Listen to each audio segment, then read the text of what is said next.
Hi everybody, this is Kim and I am here with a project that I did.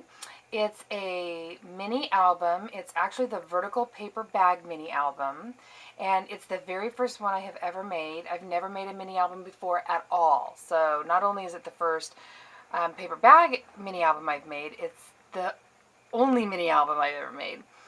Anyways, I got the pattern from Ginger over at My Sister Scraps, and fantastic tutorial. She's on YouTube, and I'll put the link below.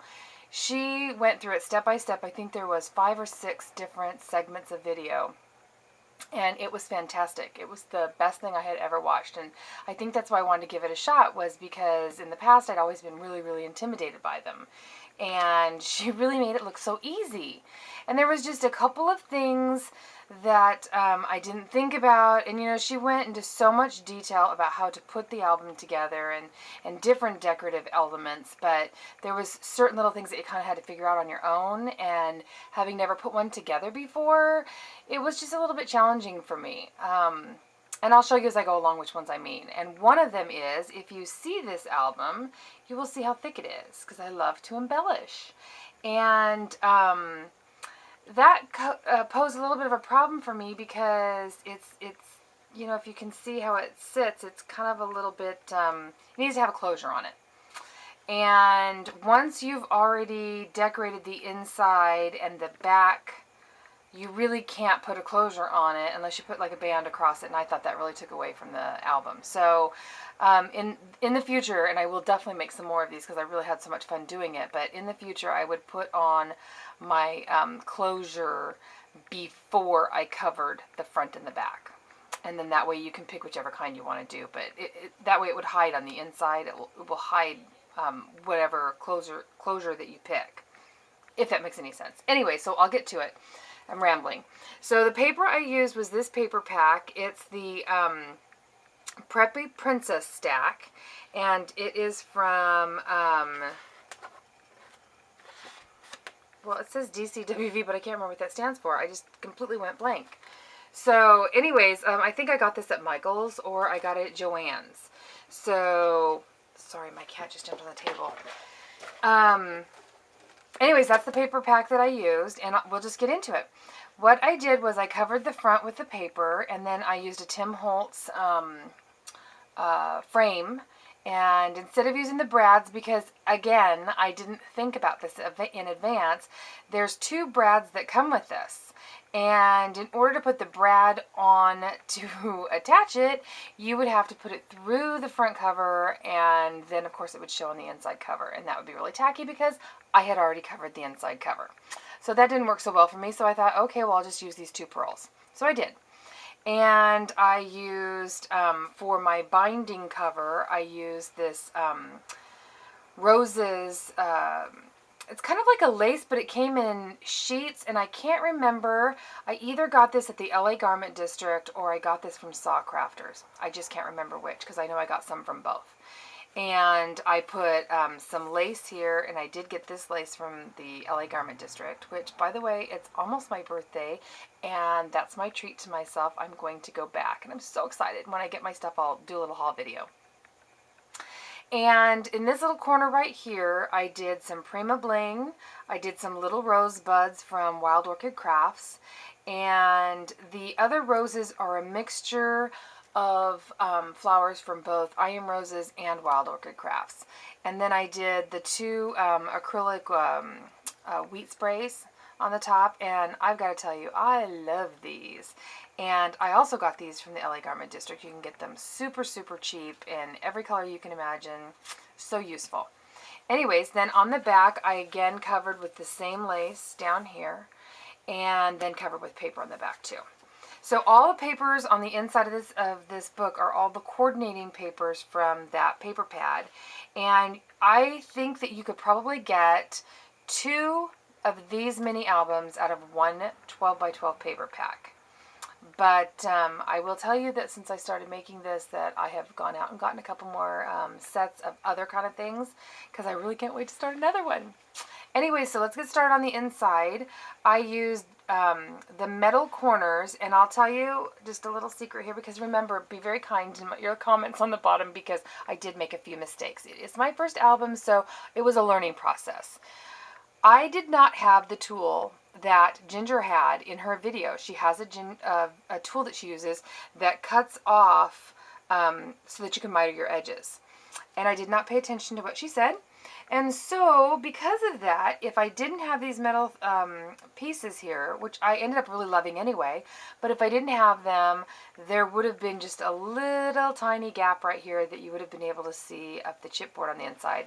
Did not like, so had to find some kind of fix, and that was my fix for it.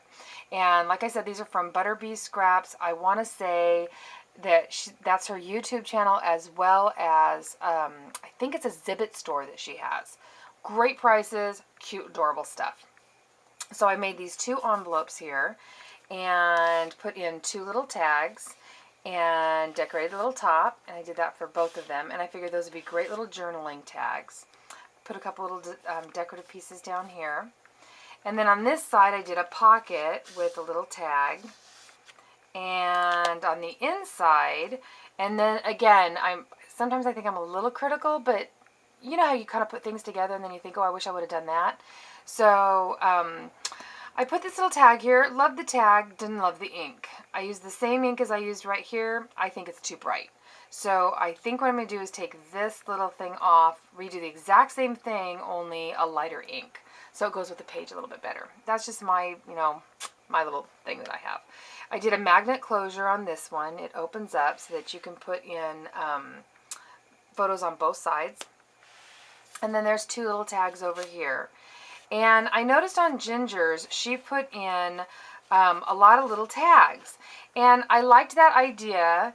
And I used them to embellish and stuff, but I really thought that it's going to be hard to find a photo to go in some of these, but I want to give it a try just to see, because I thought it was so cute.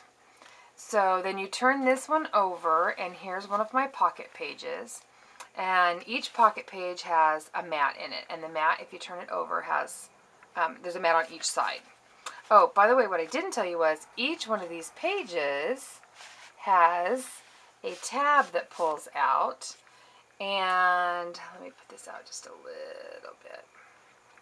And if you turn over, see, you've got tons of room there for a picture, and I'm going to leave that out right now, for a picture and some journaling. Okay, and then on this side, I have a tag, that you can pull out and put on both sides, pictures on both sides. And then on the inside, I got these new bottle caps, and I cannot remember the name of the shop. I'll try to remember it and put it on the bottom of the description. But loved. They come in every color you can imagine, and then you can put things in the inside. You can do whatever you want. So, got that. This is another tag that I put on the inside here. And then I left these loose just to show whoever I give this to, if I use it myself. But you can use a frame here. I put the border here and I left it open on this side so you could put in whatever you wanted. You wouldn't necessarily have to put this in, but let's say you've got tickets from something that you went to, or whatever event, and you wanted to put this in, or some kind of, I don't know, just something other than a picture. You could actually put it in the side there. So that's what I did with that. And again, here's another mat, photo mat that goes on the inside of the page. And then you turn that page, and I have another matte tag covered on both sides. And then I did a little craft envelope down here that I decorated with some little bits of goodies, and then pulled out a tab here that you can write on.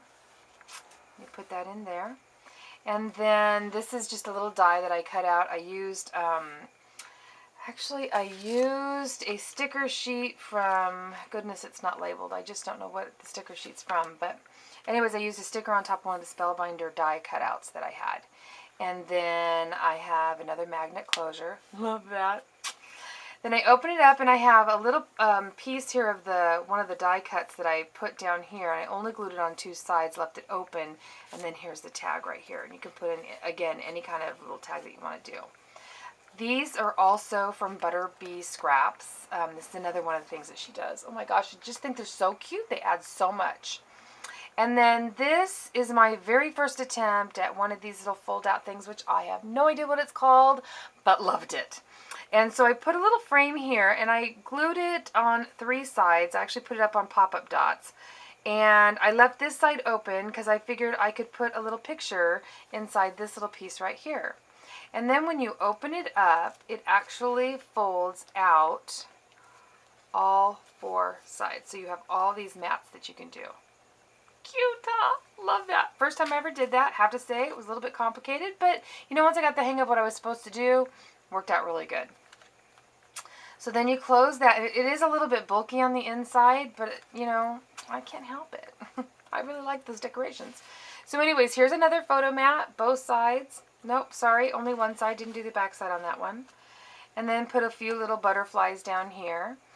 And a little bit of trim right here. And this paper over here was so busy that I thought, you know what, I'm not going to put anything on that.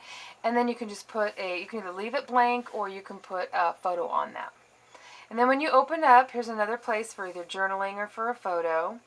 And then there's both a magnet closure on the top and then a magnet closure on the bottom. And again, oops, I forgot to show you this one. Then this one also has a mat right here. And then this page has another mat right there. And then we close that one, turn it over, and here's another mat. And I didn't put anything on the back side of that one either. And this is one of the Butterbee scraps embellishments also that I did, and I cut one of them in half and then put a little thingy on here. And then this paper was so busy anyway that I really liked it. Only needed just a little touch of an embellishment on it. Same thing with this paper, very, very busy. So I thought, okay, I'll just leave it plain. And then you open it up, and the only thing I wish I would do, you know, you go back and you look at it and you think, oh, I should do this, is I'm going to put a bow on this one. So when this tag comes out, I'm going to put a bow. And that could either be for a photo or for a journaling. And then this is also one of the metal leaves from Butterbee Scraps. And then a little label there. And then this is one of the little acetate die cuts I'd had from a different set. Then you turn it over. Let me take out the mat here on this one. Another mat. Gotta love those mats, huh? You got so much room on those. And then this, I took one of these little pieces. I don't remember what I had, just for my stash. It was not with the paper pack. And I put a little tag inside saying life is beautiful. Stamp that. Put a little brad on the end. Put that back in there. And then here is another photo mat. And then on this side, I put a band across here. And here's another, either photo mat, journaling, whatever you want to do with it. And when you open this one up, I did another, this is just one plain mat. It doesn't open up. I just wanted to put it on there so people knew they could put a picture on it. And then this tag pulls out. And I kind of left it a little bit plain because the paper was kind of busy. And then when you turn to the last page, I have another photo mat right here. And then, oh, and here's another one of the tags that goes on the inside. And this is, love this. This is what she shows on her tutorial Ginger did, My Sister Scraps. She shows you how to do what's called a waterfall photo thing. So I did this one to decorate it on the front because I didn't want to just leave it plain. And when you lift it up, there is a place for a photo mat for each. You can see right here, for each turn, there's one for the top, the bottom, the top, and the bottom. And I chose on this one just to put paper on each one. But you know what you really could do is put a photo mat on one and journal on the other, or, you know, there's so many different things you could do. And someone had recommended, I remember watching a waterfall before, and someone had recommended putting washi tape across here. Not so sure I'm liking it because when you fold it, it doesn't really fit very well. This one did good, but not sure if I'm going to keep that there or not or take it off. But anyways, that's what I did.